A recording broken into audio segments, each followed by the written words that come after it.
Good morning days. എല്ലാവർക്കും ആദ്യമായിട്ടൊരു ശുഭദിനം നേരുന്നു. നമ്മുടെ മാർക്കറ്റും ഗ്ലോബൽ മാർക്കറ്റും ഒന്നടങ്കം ഒരു പ്രോഫിറ്റ് ബുക്കിംഗ് മോഡലാണ് ഉള്ളത്. നിഫ്റ്റി മാത്രമാണെന്ന് സസ്റ്റെയിൻ ചെയ്ത് നിൽക്കുന്നത്. ഗ്ലോബലി നോക്കുകയാണെങ്കിൽ എസ്പെഷ്യലി യു എസ് മാർക്കറ്റിൽ ഡോയെല്ലാം തന്നെ കഴിഞ്ഞ ഒരു 4 ദിവസം കൊണ്ട് 2000 പോയിന്റിലേറെ ഫോളോ രേഖപ്പെടുത്തി. യു എസിലെ ഫിയർ ഗേജ് ആയിട്ടുള്ള യു എസ് വിക്സ് കഴിഞ്ഞ ഒരു 3 ദിവസം കൊണ്ട് ഏകദേശം ഒരു 40% മുകളിലും സ്പൈക്ക് ചെയ്തു. അവിടെ ടെക്നോളജി സ്റ്റോക്കുകൾ അത് ഓവർ വാല്യൂഡ് ആണ്. ഫെഡ് അവിടുത്തെ സെൻട്രൽ ബാങ്ക് റേറ്റ് കട്ട് ചെയ്യുമെന്ന് പറഞ്ഞിരുന്നു. ഒരു ധാരണ ആയിട്ടില്ല. ആ ഒരു റീസണാണ് ഇപ്പോൾ പൊതുവേ പറയപ്പെടുന്നത്. NVIDIA എല്ലാം തന്നെ റിസൾട്ട് വരികയാണ്. അതിന് മുമ്പാണ് ഇത്രയും വലിയൊരു ഇടിവുണ്ടായിട്ടുള്ളത്. ഗ്ലോബൽ മാർക്കറ്റ് കാണാം. ഗ്ലോബൽ മാർക്കറ്റിൽ ഏറ്റവും താഴെ യു എസ് വിക്സ് ഇന്നലെയും 8% സ്പൈക്ക് ചെയ്തു. 20 നാസ്ഡാക്ക് ടെക്നോളജി ഇൻഡെക്സ് 1.2% ഫോളോ ചെയ്തു. ഡോ 1% ഫോളോ ചെയ്തു. മുകളിലുള്ള 3 യൂറോപ്യൻ മാർക്കറ്റിലും സെല്ലിംഗ് പ്രഷർ തീവ്രമായിരുന്നു. FTSE, CAC 40, DAX, German, UK, France മാർക്കറ്റുകൾ. ഇനി ഇന്നലെ നമ്മളുടെ ഏഷ്യൻ സൈഡിൽ നിന്ന് അതിഭീകരമായിട്ടുള്ള ഇടിവുണ്ടായിരുന്നു, എസ്പെഷ്യലി ജപ്പാൻ മാർക്കറ്റ്. എന്നാൽ ഇപ്പോൾ നിക്കി ജപ്പാൻ മാർക്കറ്റ് ഒരു ഫ്ലാറ്റാണ്. കോസ്പി, കൊറിയ, ചൈന, ഓസ്ട്രേലിയ എല്ലാം തന്നെ ഫ്ലാറ്റായ രീതിയിൽ തുടരുന്നുണ്ട്. Gold $4063 per ounce, Brent oil 64, bitcoin 92,000, Dow future ഇപ്പോൾ ഫ്ലാറ്റാണ്. നിഫ്റ്റിയിൽ എന്നാൽ വലിയ പോയിന്റുകളൊന്നും തന്നെ ഇടിഞ്ഞിട്ടില്ല. നമുക്കൊരു ഫ്ലാറ്റ് ഓപ്പണിംഗ് ആണ് ഇപ്പോൾ എക്സ്പെക്റ്റ് ചെയ്യാനായിട്ട് പറ്റുന്നത്. അപ്പോൾ നിഫ്റ്റിയിലും നമ്മൾ ഓൾ ടൈം ഹൈയുടെ പരിസരത്തൊക്കെ എത്തി. എന്നാൽ എഫ് ഐസിൻ്റെ ഭാഗത്തു നിന്നുള്ള ഒരു സഹായം ഇല്ല. അതിനിടെ IPOs എല്ലാം തന്നെ വരുന്നു. ഫിസിക്സ് വാല IPOയും നല്ലൊരു പ്രീമിയം ഗ്രോ ആണെങ്കിൽ IPOക്ക് ശേഷം ഏകദേശം 90% ഏറെ റാലി രേഖപ്പെടുത്തി. ടാറ്റ മോട്ടേഴ്സ് എല്ലാം തന്നെ നമുക്ക് പാസഞ്ചർ വെഹിക്കിൾ കിട്ടി. അങ്ങനെ നമുക്ക് ഈ പുതിയതായിട്ട് മാർക്കറ്റിലില്ല, ട്രിഗർ ചെയ്യുന്ന ഒന്നും തന്നെ ഇല്ല. ഇനി ഈവൻറ്റുകളാണ് ഉള്ളത്. പ്രധാനമായിട്ടും ഇന്ന് US നിന്ന് ഈ അവിടുത്തെ ക്രൂഡ് ഓയിൽ ഇൻവെൻട്രീസ് വരും. അത് കമ്മോഡിറ്റിയിലൊക്കെ ട്രേഡ് ചെയ്യുന്ന ആളുകൾക്ക് അത് ഫോക്കസിൽ വരും.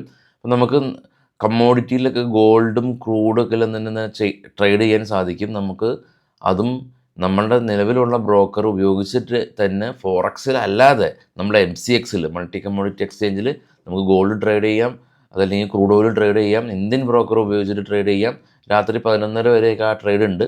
അപ്പോൾ അതായിട്ടൊക്കെ ബന്ധപ്പെട്ടുള്ള കൂടുതൽ ഇൻഫർമേഷൻ അറിയണമെങ്കിൽ ഫസ്റ്റ് കമൻറ്റിൽ നമ്പർ ഉണ്ട്, നിങ്ങൾക്ക് ബന്ധപ്പെടാം.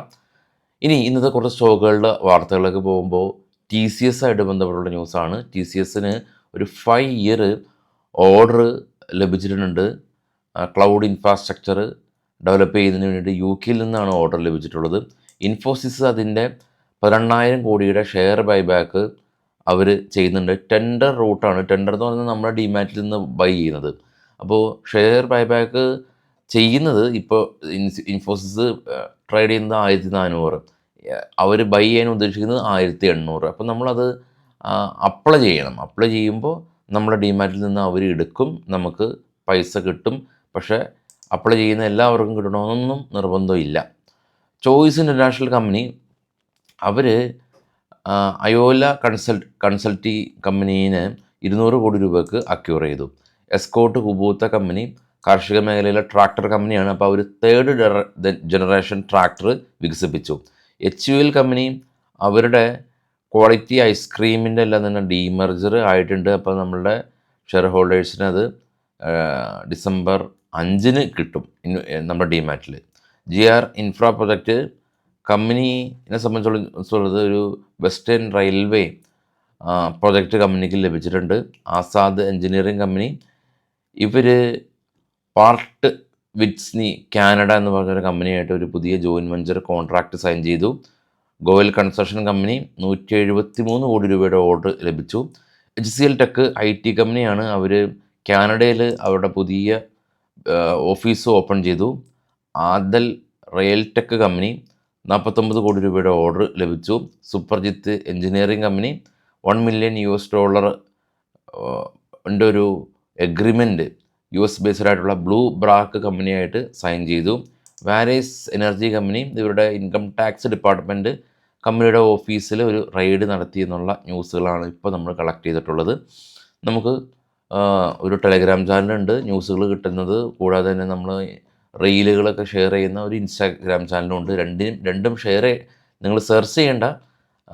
അതിൻ്റെ ലിങ്ക് വീഡിയോയുടെ ഡിസ്ക്രിപ്ഷനിലുണ്ട്, ചെക്ക് ചെയ്യാം, ജോയിൻ ചെയ്യാം, കൂടുതൽ അറിവുകൾ നേടാം. നമ്മുടെ ചാനൽ എല്ലാ ആളുകളിലേക്കും എത്തിക്കാനും മറക്കരുത്. Thank you. വൈകിട്ട് നമുക്ക് പോസ്റ്റ് മാർക്കറ്റിൽ കാണാം.